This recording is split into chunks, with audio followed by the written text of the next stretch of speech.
So what if the greatest threat to our freedom wasn't some tyrant with an iron fist, but, well, our own desire for a comfortable, happy life? Today, we're going to dive into two of the most terrifying and frankly brilliant blueprints for a future without liberty, George Orwell's 1984 and Aldous Huxley's Brave New World. And at the heart of both these books is one really chilling question. Is freedom something that's taken from us? Something that we're forced to give up because we're afraid? Or is it something we happily trade away for the things we love, like comfort and pleasure? It's a question that gives us two very different and honestly disturbingly believable visions of the future. On one hand, you've got Orwell. His vision is a world of total oppression, where the government controls you through nonstop pain and fear. But then you have Huxley, who imagined a society that's calmed, almost sedated by pleasure. A world where people are controlled by an endless stream of entertainment and distractions. You see? Two totally different paths that somehow lead to the exact same place, the end of you as an individual.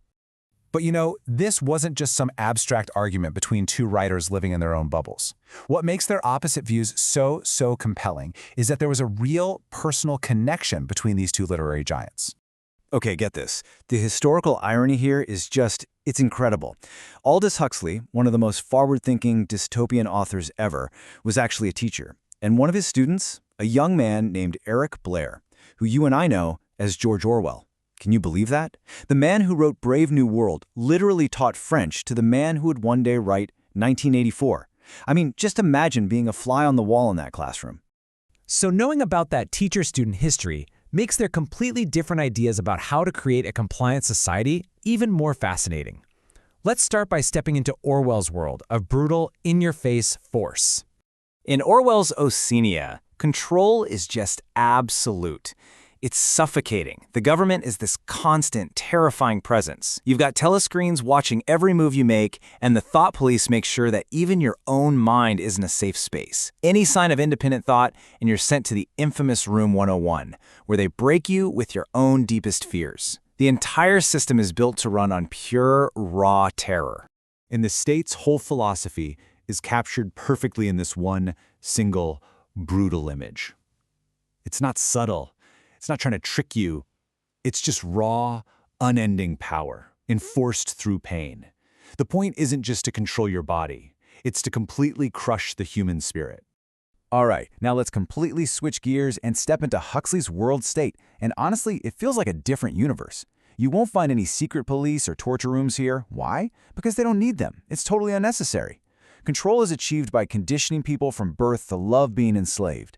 Any little spark of unhappiness, any moment of doubt, is just smoothed over with a dose of a happy drug called soma, or it's just drowned out in a flood of mindless entertainment. And this little slogan they have just says it all. Why deal with difficult emotions or face hard truths when you can just pop a gram of soma and float away, completely ignorant and blissful? In Huxley's world, man-made happiness isn't a right. It's the ultimate weapon of social control. So this huge difference, control by pain versus control by pleasure, also changes how each society deals with a really dangerous idea, the truth. How do you stop people from wanting to know what's actually real? Orwell's government is absolutely terrified of the truth, so it's in a constant war against it. History gets rewritten every single day in the Ministry of Truth, and even language itself is shrunk down to make rebellious thoughts literally impossible to think. But in Huxley's world, the government doesn't need to fight that war.